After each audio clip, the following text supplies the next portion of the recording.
Welcome. Here we are again traveling Highway 89, Utah's most scenic musical byway. We're live this hour in our studios at Classical 89, KBYU FM 89, and Sirius XM 143 BYU Radio. I'm your host, Judith Olauson Tourney. This time we're meeting the University of Utah Clarinet Quartet. They're a unique chamber group consisting of some of the best graduate and undergraduate clarinetists from the University of Utah School of Music in Salt Lake City. They're a busy ensemble, and we're privileged today to have them as our guests this hour. In a couple of months, they'll be performing at the Clarinet Fest in Lincoln, Nebraska. And this is an international gathering of like musicians, and to be invited is a great honor and a compliment to their work. The fact is, they are undoubtedly some of the busiest student performers around, regularly performing and competing, most recently winning third place in the first annual Utah Chamber Music Competition, then performing subsequently at the Winners' Concert, as well as participating in Donald Ohler's master class at Utah's Clarinet Festival. Our performers are Henry Caceres, I think it's Caceres, who plays B-flat and E-flat clarinet, Nick Morandi, bass clarinetist, Kattiusca Marin and Milagra McGee playing B-flat clarinet, and Henry and Kattiusca are Chilean-born and are husband and wife. Nick is a native Salt Lake Cityan, and Milagra is a California girl. Let's hear their first selection, composed by the ingenious and versatile composer José Barros, whose 800 songs ran the gamut of such musical styles as merengue, bolero, and tango. This will be a treat for us to hear. Navidad Negra, arranged by Hernan Dario Gutierrez, the University of Utah Clarinet Quartet.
We've heard Navidad Negra by José Barros, performed by the University of Utah Clarinet Quartet.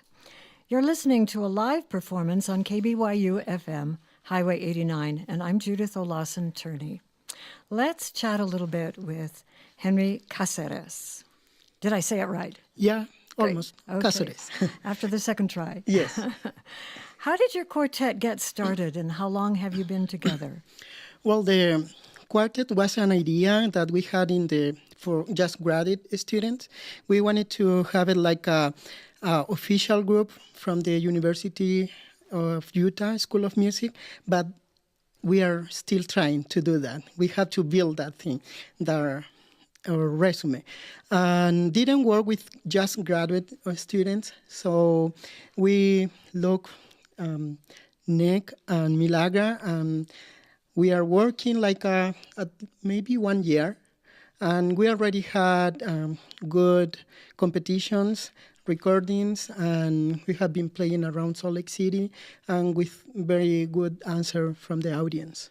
Do you spend a lot of your time rehearsing? I imagine so. Yes, yeah. They sometimes get very concerned because I like to practice a lot, like 3 hours, and then they got agreed, okay, 1 hour, hour and a half, and then we said, okay, from here to Nebraska, we are going to practice 2 hours each day. Sounds like a good regimen. Yes. Yeah. There seems to be a great camaraderie among all of you. That is, you all work together so really well. You have that characteristic instinct to blend well as an ensemble, as a group. How do you think that occurs? Is it because you're in some way related to at least one of the members of the group? Yeah, maybe. Yeah, we are the 0.5%. So one way, and they have to follow us. No. Well, we are very friends in the studio, the clarinet studio, and yeah, that helps us a lot to practice, to get together and everything, to improve a lot. You know, the clarinetists that I know best are people like Benny Goodman, Yeah. Woody Allen. Yes. Are you inspired by these people? Oh, no, not me. Maybe some of the other clarinetists, but not me.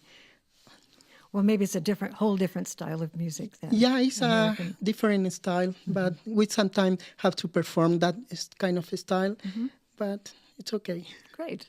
Thanks so much, Henry. Our next musical treat features 4 types of Venezuelan dances in this popular piece by Jorge Montilla, one of the world's best E-flat clarinetists, I'm told.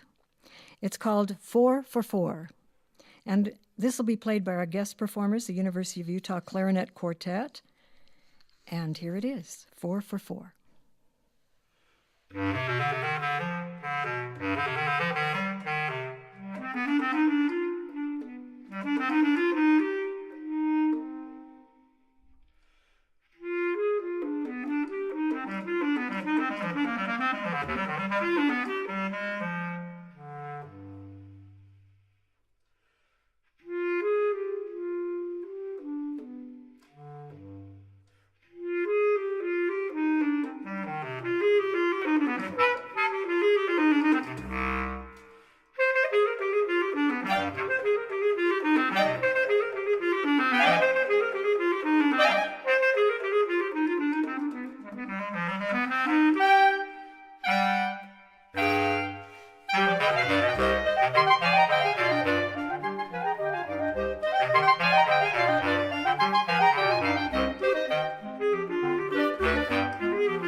That was Jorge Montilla's Spirited and Playful 4/4, played by our clarinet quartet from the University of Utah.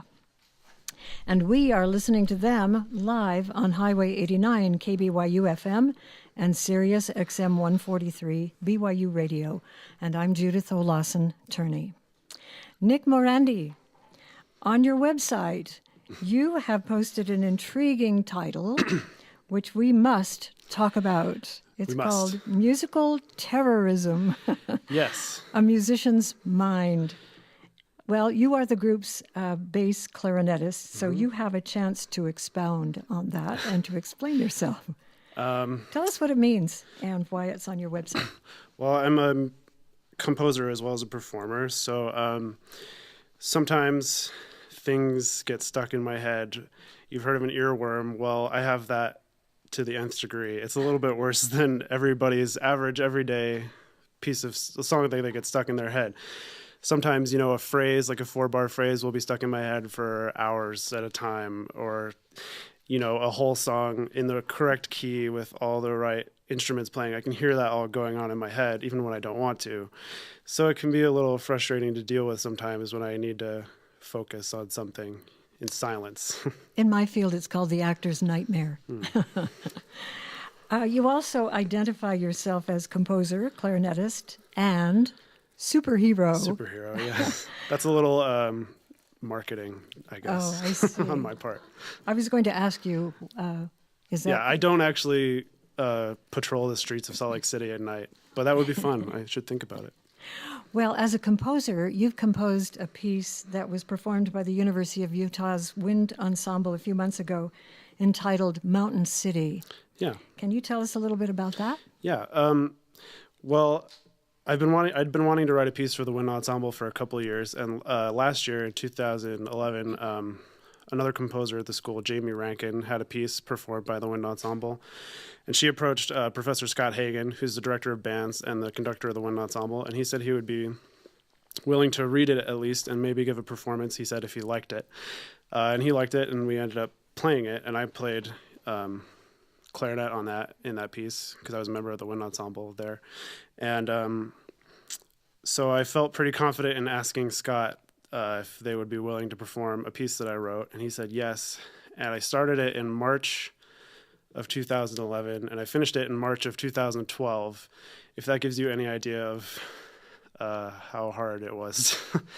But Mountain City, it kind of reflects Salt Lake as, the place I was born and have lived all my life. It's both rural and urban.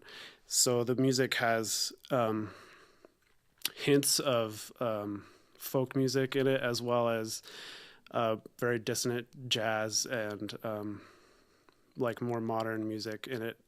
So it's kind of a culmination of all my work as a composer so far, and it was really gratifying to hear it performed, because I sat in the audience for that piece. I didn't perform.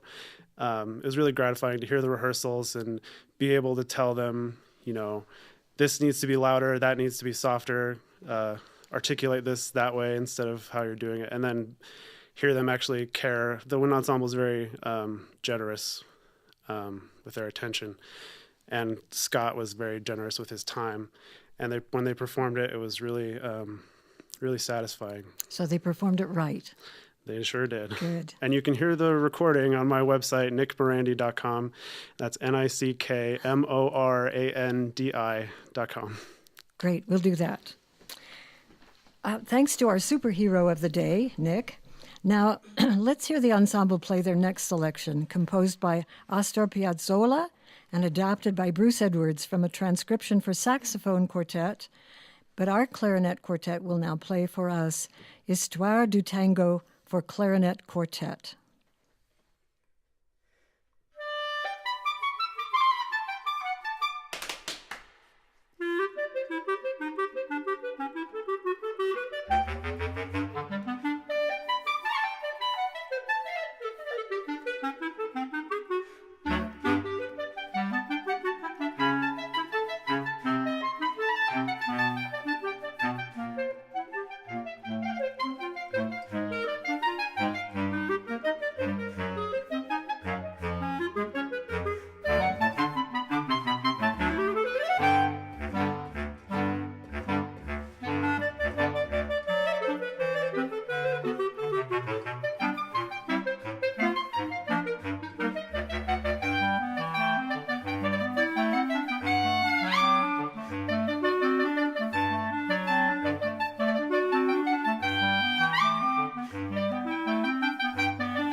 That was Histoire du Tango for Clarinet Quartet, played by our guest artists from the University of Utah in our studios live, not more than 6 feet away from me. This is Highway 89 on Classical 89.1 and Sirius XM 143 BYU Radio. And I'm Judith Olauson Tourney, happy to be listening to these exciting musicians, one of whom is Milagra McGee. She plays the B-flat clarinet in our quartet. She also plays a completely different style of music with the Milagra McGee Quartet, obviously an ensemble she has a lot to do with in its organization. Can you tell us a little bit about that, Milagra? Yeah, to be honest, it wasn't quite my idea. It was a friend of mine, and even then he was a friend of my sister's. My sister came up to me one day and said, hey, there's this guy I work with. His name's Chris Stilling, and he wants to cover some Streetlight Manifesto songs, which, if you don't know that band, it's ska. It's not jazz. It's totally different. I mean, elements of jazz are incorporated, but it's different. And I said, well, that would be awesome. So I got together with him, and we talked about it, and we got a pianist whose name is Jake. And we started doing a little bit of that, and then one day I said, I don't know, what if we try some jazz? Because it's one of my favorite genres. So Jake happened to have written a kind of jazzy piece, and he said, okay, well, let's give this a try. And we just started going, and it didn't really have any set form or anything. It was kind of like a jam session, but I just started soloing on clarinet, and I mean, I've soloed on sax before, but not really on clarinet. It was kind of hard at first. And then, it just all came together. We got a bassist whose name is Alex, and now we're a quartet. Great. So you're a Woody Allen fan? Woody Herman, yeah. And Woody Allen? And Woody Allen. Yeah. Okay, great. You sing, you scat, you play clarinet, and you write lyrics also. I've been told that one of your favorite songs, I think, is based on a well-known poem.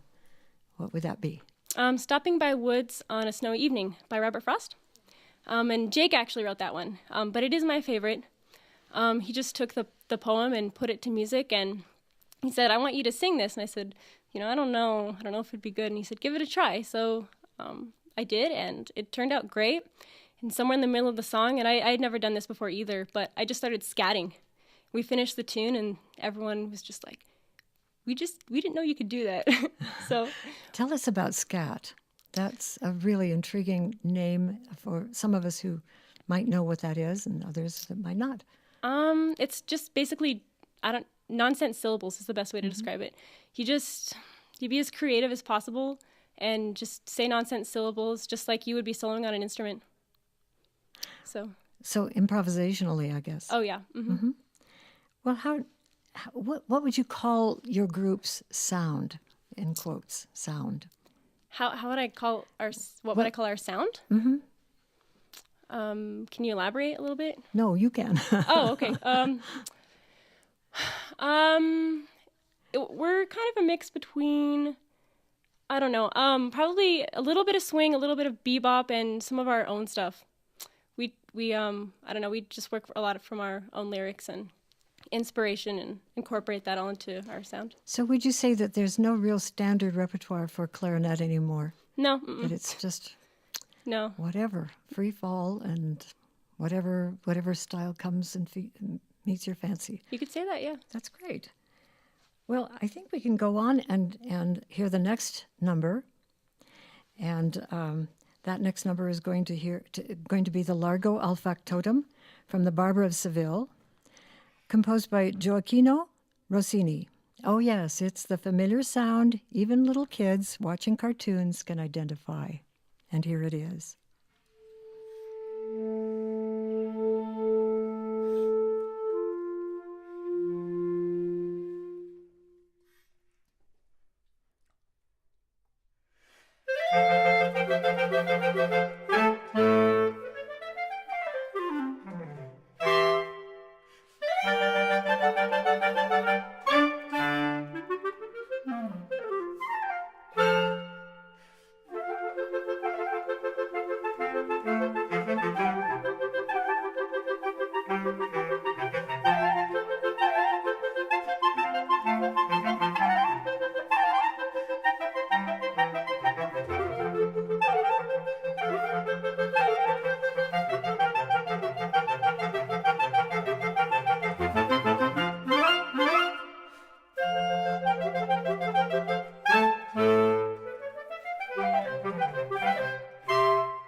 Where is that Figaro? That was the familiar and fun rendition of Largo al Factotum from The Barber of Seville by Rossini. You're listening to live performances by the University of Utah Clarinet Quartet on Classical 89 and Sirius XM 143 BYU Radio. I'm Judith Olauson Tourney, and I'm having a great time with this wonderful quartet. Kattiusca, Marin. Did I say that right? Yes, it was Good. right. The last time you were here with us, you talked about how busy you and your husband, Henry Caceres, were. I don't suppose your lives are any different now than it was then, and that things haven't yet slowed down for you at all. What, besides the quartet performances, keeps you so busy? Well, with Henry, we are students at the University of Utah, so doctoral students, and we have to split our time between practice, clarinet, classes, rehearsals with the different ensembles, for instance, the orchestra or the wind ensemble, chamber groups, and the Clarinet Quartet. Besides, we always go to different kind of seminars or festivals over the summer. So when we are done with the school, instead of just resting or stay at home, we just rest for a few weeks, and then we go back to practice. Busy life. Always as musicians. busy. Yes. Yeah. Well, let's talk about the final number that you will be playing. I've been waiting with excitement to hear this one, because I seem to remember in my younger years that I heard this song sung by the fabulous singer and film star Carmen Miranda. Is that true? Yeah, that's right. And I also remember a Walt Disney performance of it by Joe Carioca. I think he was a parrot, an animated parrot, and Donald Duck, who sang it together. And the flute actually, which played that wonderful Tico-Tico sound, was an umbrella that they played on. Have you seen that at all? I haven't seen that. Oh, I think you'd really enjoy I've heard. it. Yeah, I think you'd have a good time with that. The song is Tico-Tico, and even that title has this wonderful ring to it. Why is this particular piece a part of your repertoire? Well, we are very excited to be performing these pieces because we can kind of show and share with the audience and friends part of our Latin American culture. So we wanted to put together this repertoire in which we would include music from South America, Argentina, we have the tangos, Venezuela, we have the Jorge Montilla's piece, and also we couldn't leave Brazil out of this program, so we wanted to have one of the most popular and famous songs in Brazil, so that is the reason we chose Tico-Tico. It sounds like it would be perfectly suited to the clarinet sound. That's great. So here it is. Let us hear from this group, this wonderful group, Tico-Tico. This is composed by Brazilian, if I can say it right, Zequinha de Abreu, arranged by Michel Magnani, and performed by our guests, the University of Utah Clarinet Quartet. Tico-Tico.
That was the spicy, shoulder-shaking Tico-Tico for Clarinet Quartet, once again performed by our guest clarinetists from the University of Utah.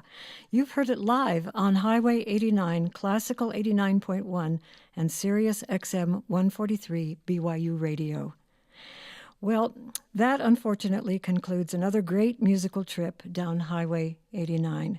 We covered a good portion of Latin America, a little bit of Italy, as the premier University of Utah Clarinet Quartet performed pieces by Jose Barros, Jorge Montilla, Zequenia de Abreu, Astor Piazzolla, and Rossini. Our talent this hour has been exciting and inspiring. A sincere thank you to Henry Caceres, Kattiusca Marin, Milagra McGee, and Nick Morandi for performing and introducing us to their brilliant renditions of these diverse selections. Highway 89 takes you to any number of musical destinations, every one of them musical and memorable. We always welcome comments and questions about our programming. For information about this show, simply email us at highway89@byu.edu. Highway 89 is a production of BYU Broadcasting. The recording engineer is Mark Waite, and the show's producer is Jackie Tateishi. I'm Judith Olauson Tourney. Please join us again next time.